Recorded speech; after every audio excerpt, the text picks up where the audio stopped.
So when it comes to working with complete beginners to the gym, what do you think are like the key fundamentals they need to nail down when it comes to training? Regardless of what level you're at, you don't need to train for your competition. You need to learn how to train. I think people overlook the basics, and people also don't truly understand what the basics are. Because I've heard so many coaches go, "Yeah, you got to do the basics, right? You got to squat, bench, and dead." I went, "They're the basics." Teach someone how to move, get them strong, get them well conditioned, respect rest periods as much as I could at the same time, still keep them engaged, having fun, and progress. How do you know where failure is if you haven't gone there? How do you know where hard work is if you hadn't done 60 sessions a week of half-an-hour sessions? Last set, just get them doing a set till failure. And they always bang out fucking, oh look, set 2, set 3, they did their 10 reps, they feel fucked. Let's give them an extra set, how many reps can you get? And they fucking bang out 30 reps or 20 reps or 15 reps. That's not teaching us as coaches. That's teaching the fucking client that they have another gear. They probably have another 3, 4, 5 gears to go as beginners. So Steve, last time we sat down, we spoke about high rocks competitions. And while I think programming for high rocks is super important, this is a relatively advanced event, right? Especially from an aerobic conditioning standpoint. Yet the popularity of it, we're going to get more beginners wanting to do this than ever before. So I think there's almost a rite of passage here of like helping, for everyone wanting to learn what we talked about last time we spoke, you probably need to go through this episode first. So when it comes to working with complete beginners to the gym, what do you think are like the key fundamentals they need to nail down when it comes to training first? Yeah, that's a good question, and it's important that we go over this on a little podcast because, like, when I think about these high rocks competitors, I always tell them when you've got your first high rocks, regardless of what level you're at, you don't need to train for your competition. You need to learn how to train, and as beginners, I think that's important. They need to first and foremost learn how to train, and that's a combination of how to technically move well, how to be resilient, how to not be injured, how to move with tempo, control, different exercise variations, and learn the importance of rest periods and different rep schemes, and build strength and a good global athletic physique and body. You know what I mean? So I think the basics go really far, as me and the basics go so far, but I think a lot of people overlook the basics. They overlook the basics.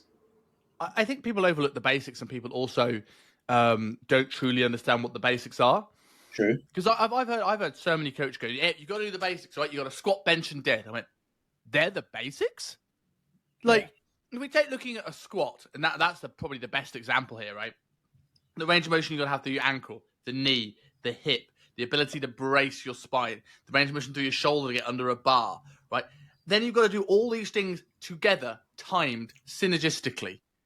Is a monstrous ask. And I think people jump to these sort of like almost advanced workouts. They run before they can walk. It's the same thing with like beginners doing walking lunges. I'm like, you're now not only doing a lift, which is quite advanced in itself, you are now doing it dynamically, step to step, hoping you're landing in the right position.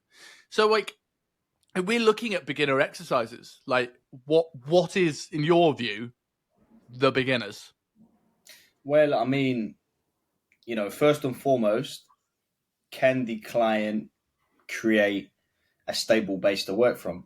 First and foremost, can they, it's easy to understand from a listener perspective if we just take body parts and like just work from the inside out.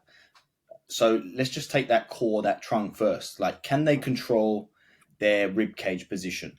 Okay, as coaches, we understand rib cage positioning is important for breathing mechanics, posture, lower back pain, hip mobility, etc., thoracic mobility. Like, having that rib cage control. So can we do, dead bugs well? Can we do side planks well? Can we do front planks well? Can we do different variations of them? Can we do pull-off presses well? Can we, counter rotational exercises well, where we have to brace, breathe, and be under some pressure, whether that's 10 seconds of pressure as a beginner or 60 seconds of, and even an unstable surface or something that's throwing you off for your stability. And then we can move out from there. Can we go into, the hips and the lower back and the glutes? Can we do good isometric glute bridge positions, for example? I'm just thinking off the top of my head. Can we hinge properly? Can we bend the knees fully in a split squat, a step up? Can we move the shoulder overhead? Can we move the arm overhead? Do we have full mobility and function of the shoulder? And then we just build them out. Like, can we create these positions and work them in different angles? And once they can move well and get into many positions, then they can move on to bigger complex programs and movement patterns. Yeah. I've you mentioned isometrics there, and isometric is something that I've always appreciated as a beginner, a teaching tool, a way of creating better range of motion, contraction, where the nervous system feels a little bit unstable. But I never truly appreciated the power of it until I started doing my own PT sessions with Michael Goulden.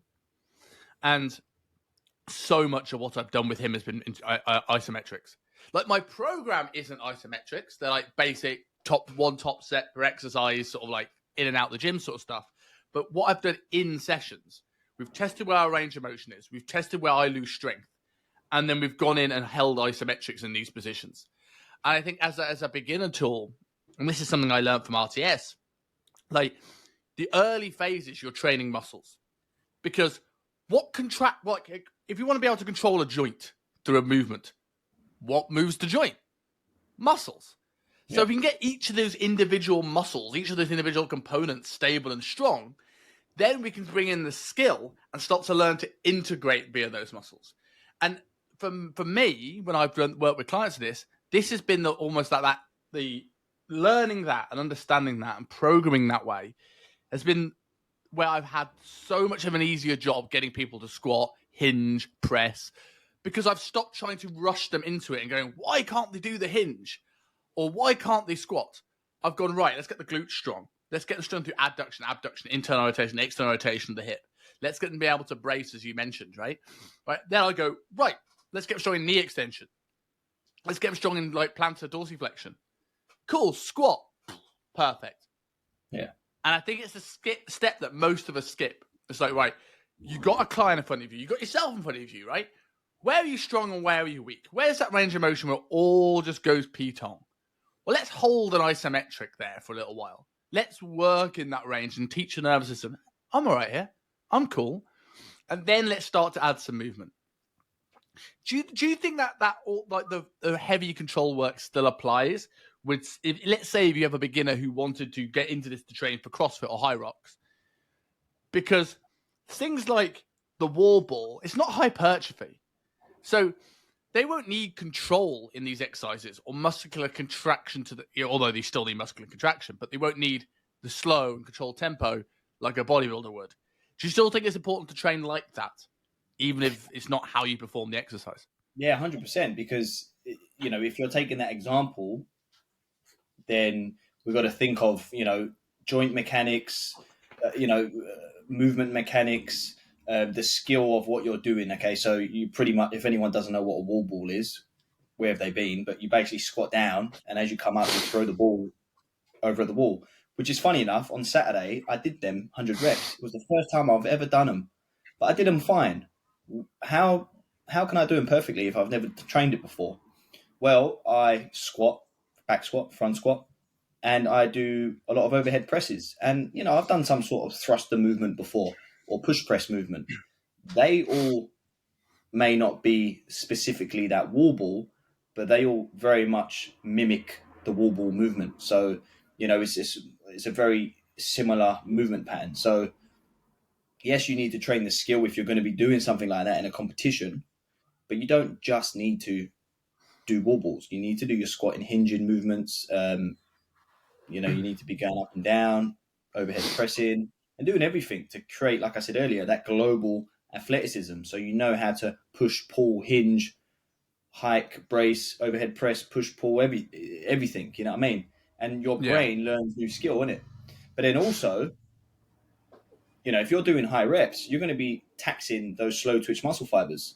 So you better expose your body to those slow tempos, whether it's with pauses, with slow eccentrics, slow concentrics. Some people like that sort of stuff. Quarter reps, whether it's paused reps, whether it's drop sets, and different isometrics, different methods to expose your body to those slow twitch fiber endurance. I think sometimes it's an element of you have to like learn something to unlearn it to come back stronger. So like if we look at some of the stuff that we're looking at, again, we're saying we're using high rocks as an example here, but like if we're looking at a sport where things are getting maybe more ballistic and less controlled and less tempo, well, let's look at, we mentioned the wall ball. Let's use the wall ball as an example, right? We don't want to slow down, pause, contract up for 3 seconds and then throw, because you wouldn't get much power. But we almost need to learn this, because to do a wall ball well, we will need to be able to control and time contractions of the quads. Potentially, you're going to your toes, the calf. You're going to need to control the glutes. You're going to be able to need to work the shoulders, the pecs. There's going to be a bunch of stuff, triceps, bunch of stuff that comes into play here. So we need to be able to control all those muscles. So we need to learn that, get them strong, and the best way to get them strong and have some hypertrophy is by slow, controlled tempo. And then once you've learned that, right, then the goal is then to bring that into a performance standpoint. So maybe we learn those things individually. Maybe first phase of wall ball would be something like, okay, let's look at doing some leg presses, some good girl, bad girl machine, some tricep extensions, some incline dumbbell presses or machine shoulder presses, working some dead bugs, some bracing work. Maybe then phase 2, you start moving into some squatting variations, you start moving into some standing overhead press variations. And then down the line, like in a future phase, you then maybe can unlearn the tempo stuff and then add power and speed into it. Because like when we look at bodybuilders, for sake of argument, old school bodybuilders, and they explode up and go quick. And everyone goes, well, like, Branch Warren trains quick. Maybe not a great example. Arnie trains quick. Why can't I train? Why shouldn't I train quick? I'm like, well, Arnie has done that for so many years, to the point though where he can fire up a chest press at explosive tempos and contract everything he wants to because he's efficient. Yeah. Whereas you have no idea. So efficiency is what's lacking here. And exactly, it's efficiency, and you got to think that, like, when you're moving at those speeds, you need a very, very high level of nervous system ability, nervous system control, neuromuscular proficiency. You know what I mean? To do that, because if you're training power on a wall ball, for example, in speed, speed is it's determined by your ability to control your neuromuscular system. You can't do that, then you ain't going to move fast, and that's why you need to move slow to learn how to move fast. And it's the same as Arnie, for example, doing bodybuilding, moving fast. He's so proficient at it, and he has such a high skill level. He doesn't have any energy leaks. Whereas if you just take the normal person, they're going to have a lot more energy leaks, whether it's mobility issues in the ankles, that they're dissipating power in their hips, or they're getting pulled forward too much because they don't have thoracic mobility or posterior chain strength, or they don't have good core anterior strength. There's so many different things it could be in it. And as coaches, we understand this, but maybe the client doesn't. You mentioned a bunch of methods earlier, like drop sets and isometrics and, eccentrics and things like this.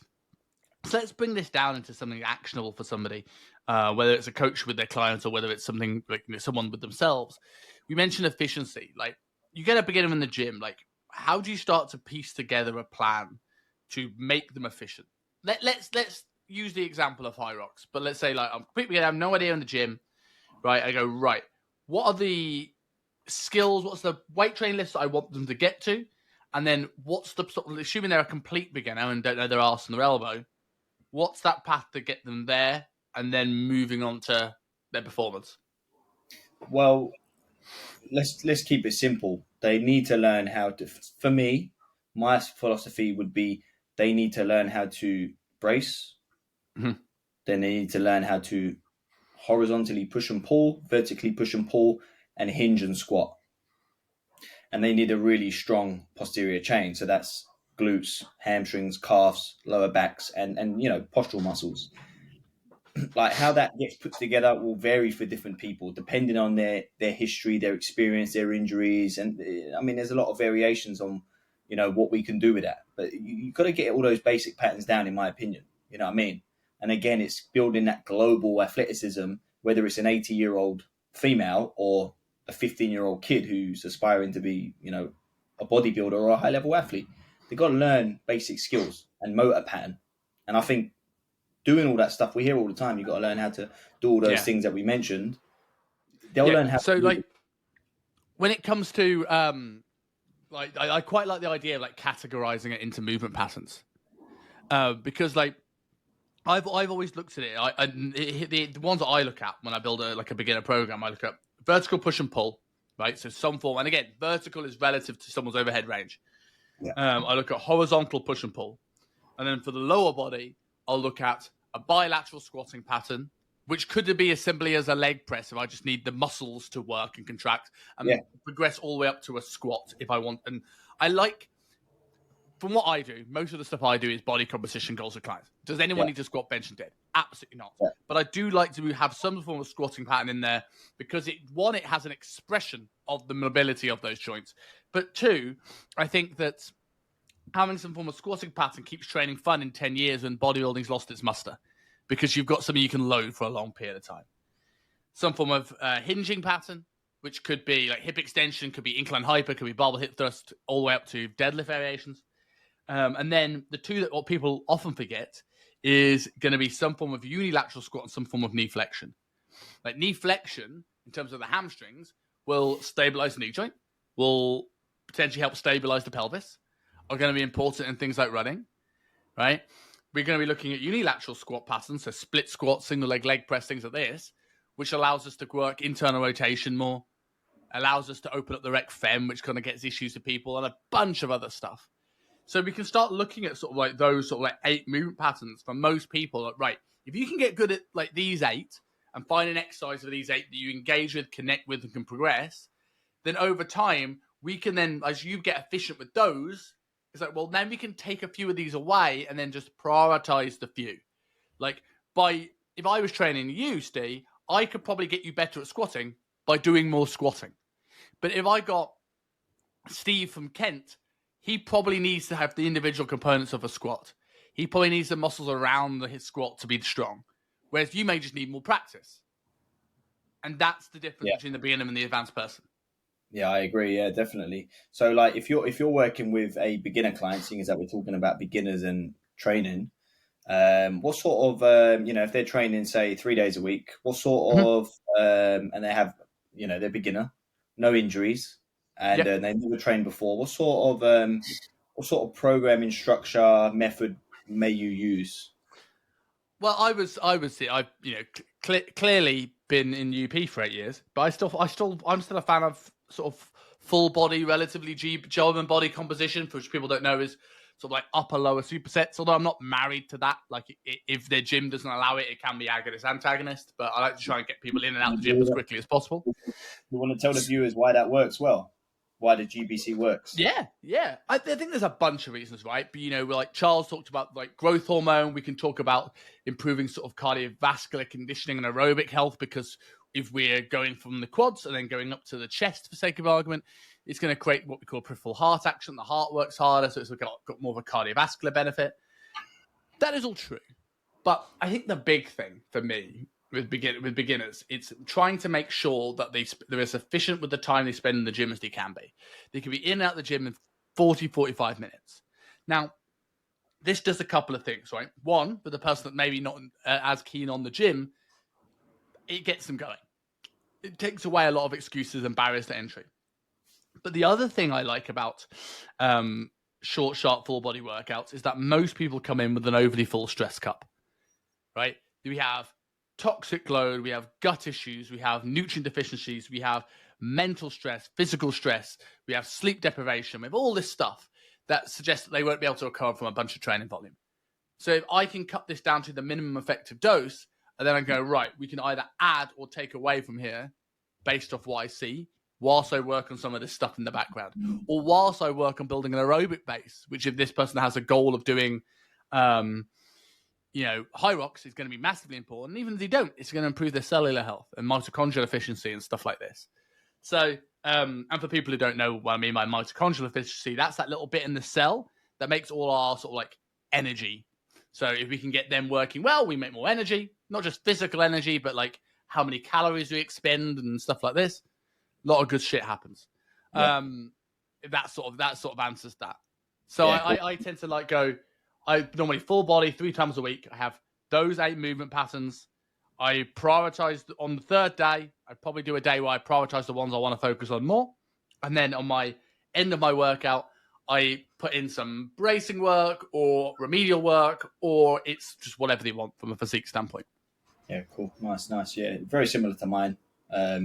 Maybe very similar to a lot of coaches out there from that UP Poliquin background. I love GBC as well, German Body Comp. I think it's time effective, gets people working hard, exposes them to a lot of different exercises, which is good. Lots of different variations, lots of exercises. You can combine, simple exercises such as, leg presses, machines, that sort of stuff with, goblet squats or back squats or, any sort of, little bit more complex movements, complex movements. So, you could mix it really well and hit a ton of muscle groups, which is why it's so effective for people. I was working at the gym before for a couple of years when I first got to Australia, and I had a hard time getting used to how the session times were. Half-an-hour sessions. Now, I'm used to training people for 60 minutes in London. I was banging out 30-minute sessions, all right, back to back. So I would start work at 5 a.m. and I would do 12 clients until 11 a.m., sometimes till 12. All right. So I used to do half an hour's, whether it was building muscle, whether it was fat loss, and I had a few, sport performance, I'd get them done in half an hour. Obviously, get them in 5-10 minutes early, do your warm up by yourself, maybe finish with some conditioning or Metcon work by yourself if they were doing that. But for half an hour, I would need to teach someone how to move, get them strong, get them well conditioned, respect rest periods as much as I could at the same time, and still keep them engaged, having fun, and progress. In those 5 years, half an hour sessions, I had more results ever than I ever have before because I became a better coach. My coaching cues were better. My choice on exercise was better. Equipment was better. And now I believe I can coach someone in a 1 square meter area with nothing. You know what I mean? And that's the exposure from half an hour's, okay? And now I'm, 45, 60-minute sessions. Fucking hell, it's crazy. I've got so much time. But like, as a coach, if any coaches are listening, I'd give them a challenge. Can you coach your client in a square? Just keep them in the same area and just, whether it's body weight, use a foam roller, 1 bench, or just limit the amount of equipment that you have and see if you can train them for a few weeks like that and see how much you progress as a coach. Your coaching cues, your exercises and everything. I agree with that tenfold. And like to go on that slight little tangent, this is why I think sometimes, and I don't know, I think coaches should stay within the scope of practice. Of course I do. But I think now a lot of people have taken that sentence way too far, which means they don't work with anyone that doesn't even slightly go against what they know. And should you work with someone with an horrendous condition? Should you be working with clients that are pregnant if you have no idea what you're doing? Should you have worked with clients who've got cancer if you have no idea what you're doing? Absolutely not. But on the flip side of this, you've got to test yourself because like you learn from that having to do 30-minute sessions. The times that struck my mind was like, well, what was the times that I learned with this sort of stuff? Well, I learned the most from the pandemic. Like the pandemic was really interesting, right? When people started training outside, and I learned a bunch from that. But I understood, relatively so, and that functional anatomy. So when the pandemic hit and we were training people on Zoom from their living rooms or in parks, I could make a good session because it wasn't about, oh, here's a dumbbell press. It's like, well, the pecs, like, adduct the arm, right? Okay, cool. So I just need to find something that adducts the arm. I can play around with this. But we see so many coaches fall to bits or just not do any sessions because they don't know what to do without their gym. Yeah, interesting. Yeah. The other one I thought, I trained a client who was deaf once. So I couldn't use any of the verbal cues. So I learned a bit of British Sign Language to be able to communicate with him. But I had to really develop the cues in my game to be more touch-based cues and stuff that didn't need verbal because you couldn't hear me. Like I working with people with autoimmune conditions or diabetes or scoliosis or things like this. If I just said no to all of them because I don't know, I don't know sign language, so give them somebody else. Well, the difference is, yeah, you love coaching, you love what you do, so you have a first to learn. You have the growth mindset. You want to learn. You want to be better. Some people ain't like that, unfortunately. So they just take the easy route and they stop coaching after a few years or a few months, and they, they miss on good opportunities that they could have had. I think, like just going back off like those half an hour sessions that I did, I used to do 60 sessions a week, plus up to 80 sessions a week. Imagine I used to do 12 clients in the morning, back to back, all different sessions, all different personalities. There's not a minute break. There's not 1 minute break. You just go bang, bang, bang, bang, bang, bang, bang, bang, bang, bang, bang. Yeah, all high quality sessions because I would never let it drop. Then I will go back and do it again. So in one day, I'd be doing like 20 to 24 sessions. In one day, 24. Imagine, let's say 20 different people in one day. 20 different people. Imagine how many different types of people you're going to get. Yeah. That made the levels go up again, even more. That was crazy. I would never do that again. It's too much. But you learn from those moments, though, right? It's like the same thing when I first started working at UP, and when I was working with you, I was commuting 2.5 hours each way, 6 days a week, coming on Sundays once a month. And I'm like, well, would I do that now? No. Right? Like, but I think learning this as a coach, and this is the same thing for a client in a way as well, right? Do you need to go to failure as a beginner? Well, I think yes. Because the people go, oh, you should leave 1 or 2 in the tank with the beginner because he can't recover. Yes, but their 1 or 2 in the tank is 42 in the tank, right? How do you know where failure is if you haven't gone there? How do you know where hard work is if you hadn't done 60 sessions a week of half-an-hour sessions? So you 100%. Now know that if you lose a couple of clients, right, the mindset between you and another coach who's never worked that hard is totally different. Don't be wrong. It's losing some clients and losing some money is stressful. But this other coach crumbles. You go, I've got a gear I know I can go to. Like, cool, let me do some outreach. Let me get in a gym. Let me message people. Let me hand out flyers in the rain. You know what? These are gears that we know we can go, that other people don't know we can go because we were forced to. They're not natural to us. We wouldn't naturally have chosen to work that hard. We were put in a scenario we needed to work that hard, which has stayed with us. Yeah. And you know what? Like for me coming to Australia, I had to do that because I had nothing. I mean, I remember post-workout, I was eating tins of tuna and fucking microwave rice every day for 2 years. Mate, I swear to God, after I got paid and paid my rent, you know how much money I had left in my bank account? I dread to think. Bro, I had $30. That's not even £15. Every week, I had £15 left in my bank account. And what did I do with that money? Because I started at 5 a.m., I used to go to the petrol station and get myself a nice flat white. I had zero money left after my flat whites. My missus used to be like, stop wasting your money on coffee. I'm like, I've got no more money left. But I'm starting at 5 a.m. I'm up at fucking 4:15 every day. I might as well treat myself to a coffee, innit? That was a grind for 2 years. That was a grind for 2 years doing that before I started building, external from that gym, That was hard work. But going back to what you said about clients and learning where to push, that's a good something that I learned that was brilliant from you, that you told me to try, that you do with your clients is last set, just get them doing a set till failure. And they always bang out fucking, oh, look, set 2, set 3, they did their 10 reps, they feel fucked. Let's give them an extra set. How many reps can you get? And they fucking bang out 30 reps or 20 reps or 15 reps. Yeah. That's not teaching us as coaches. That's teaching the fucking client that they have another gear. They probably have another 3, 4, 5 gears to go as beginners. Yeah. And it guides your exercise selection. So it guides your exercise selection and it guides your weight progressions, right? Because if you think you've got 1 in the tank, you can go, okay, cool, we'll keep the weight next week. But then if you've tested them and they go, no, they've got 8 in the tank, cool, we're going up next week. Yeah. Or if they get immediately sloppy as soon as the pressure hits them, right? And you don't think it's teachable, cool, we regress it. We get them in a leg press.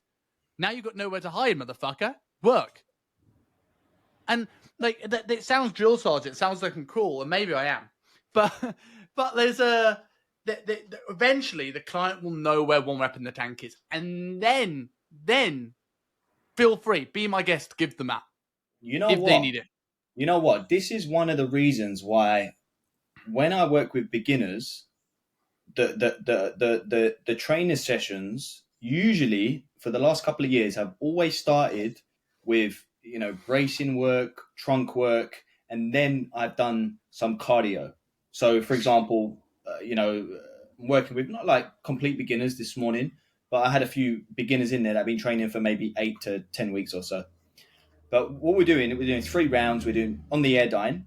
Actually, I could let them choose. Do you want to go rower or air dyne? They chose the air dyne. Okay, we're going to do 2 minutes on, 1 minute off.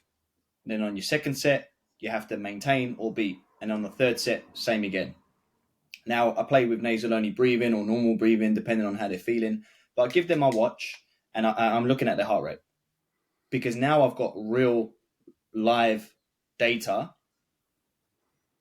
to monitor, to track, to see if they're actually just bottling it or not. And that's the good thing about tech.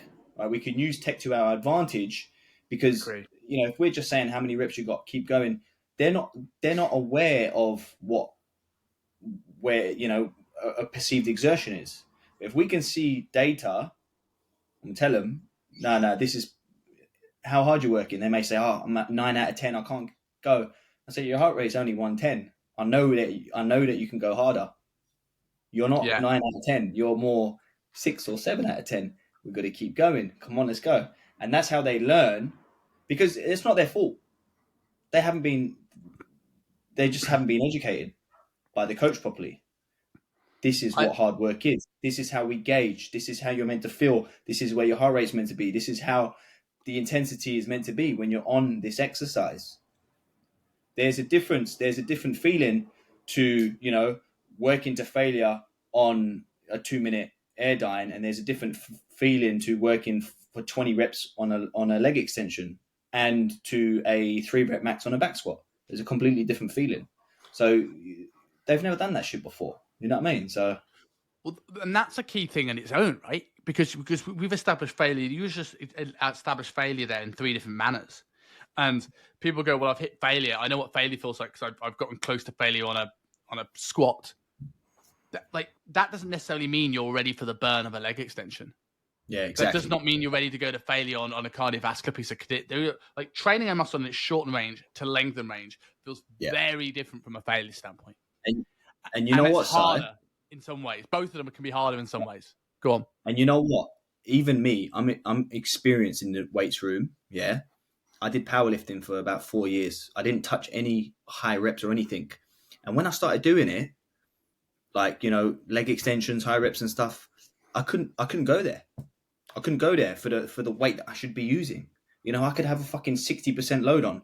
I couldn't get to that point because I was so unfamiliar with it. I couldn't get there. And that's just from being away from it for so long. So as coaches, we need to make sure we go into the trenches often. We work hard. If you're a transformation coach, make sure you do some dieting once or twice a year or something. Get into the trenches. Make sure that you are familiar with digging deep, being on the grind, and doing those challenging things that we're getting clients to do.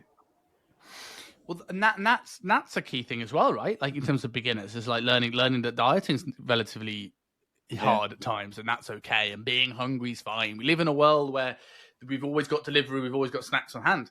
So no one really has to grind. No one really has to suffer. It's convenient. And I'm not saying dieting should always be a grind, but there is an element of like, it will get hard if you want something big from this.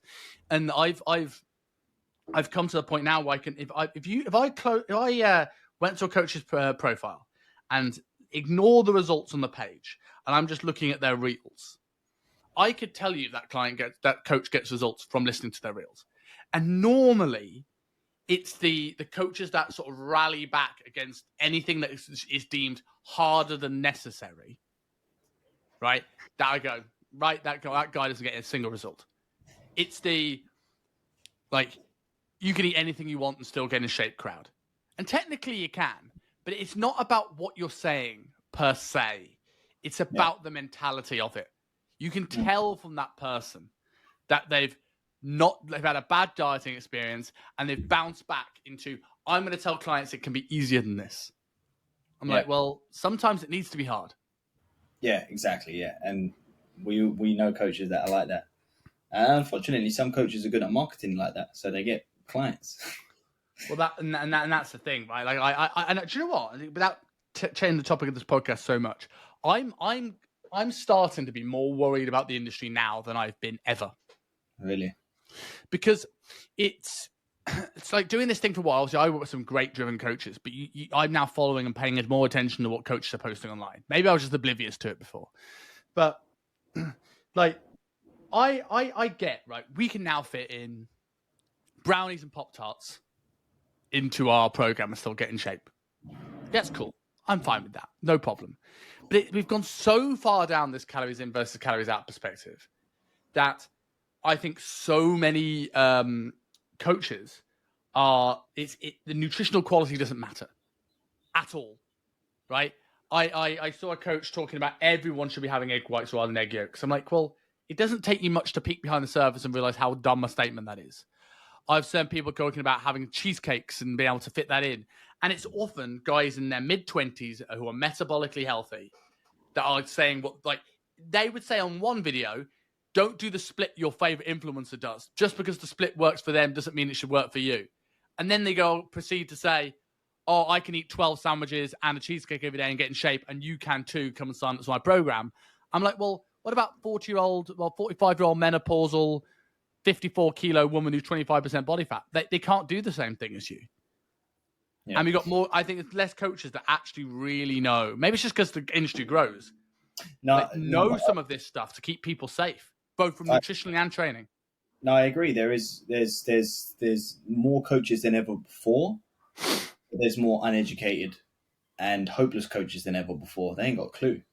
And again, in some ways it's okay because there's the journey and there's a process. Whether they continue in the industry or not, they may drop off because of might not make any money or retain clients or just don't enjoy it anymore. That's fine. That's the journey for them.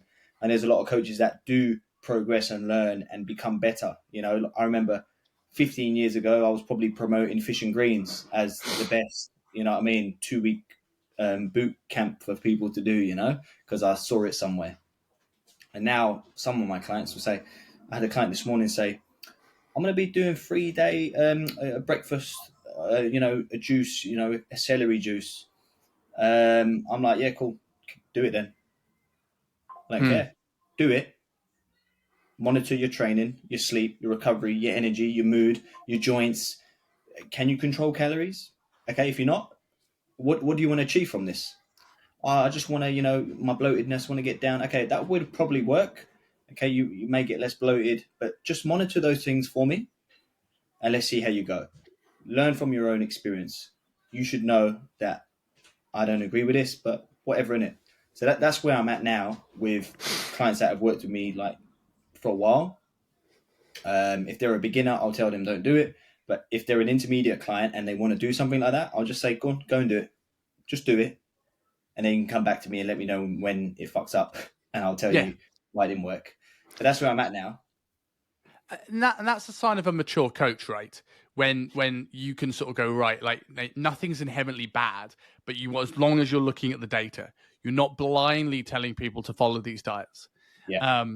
And it comes from a bunch of education that you've done, right? And then this is again, not to take this on too much of a tangent to finish off on, but that's my fear for the industry now, that people aren't investing in that education and they're going for the quick buck business thing.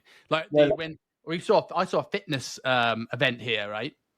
That was the headliners were Ali Abdal, Stephen Bartlett. We had James Smith, in all fairness, who's fitness, but like they were all business guys. I'm like, this isn't a fitness event. This is a business event. Yeah, there you go. I think social media, isn't it? Online coaching. Yeah. And unfortunately, this is the way it is. But the cream always rises to the top. I think the online bubble will burst eventually. And these people that don't know anything, when people are fed up of getting these sleazy DMs in their inbox, they'll start looking for who is actually better. And this is where these coaches will eventually struggle. That's my prediction. The unfortunate thing for them, it's going to cost them 20 times more by that point to work with high-level coaches. It won't be too long before it's 300 quid a month, 400 quid a month, 500 quid a month to get online coaching. It's not 50 quid. You want to work with the best coaches in a year, 3 years, 5 years. That's how much it's going to cost. I agree with that, because they'll want to separate themselves from everybody else. Exactly. Because as the quality drops, they will now need to rise their prices to stand out. And I'll tell you why that's going to happen, because my experience doing online coaching, this is how much I charge. I've done some consulting with a few people, beginner coaches, newbies, and they're charging the same. I was like, wow, cool. You can demand that. That's amazing. So I'm thinking, shit, I better put my rate up. Yeah. I'm not going to put it up by 50 quid. But way more than that. Yeah. And if I don't get booked or busy, I'm not even bothered. It's not about that. Yeah. It's a weird one. So, man, on that note, because you have a session in 4 minutes, for anyone who wants to be a beginner and be trained by you to go through all the things we've spoken about today, where are people finding you? Stephen Collins Training. Fill out an application form. Reach out, and I'll get back to you. And I will also plug your YouTube, which is also Stephen Collins Training, right? For a bunch of beginner tips as regards to training. But, mate, yes, been a pleasure, as always. As always, Catch you next week. All the best. Thank you.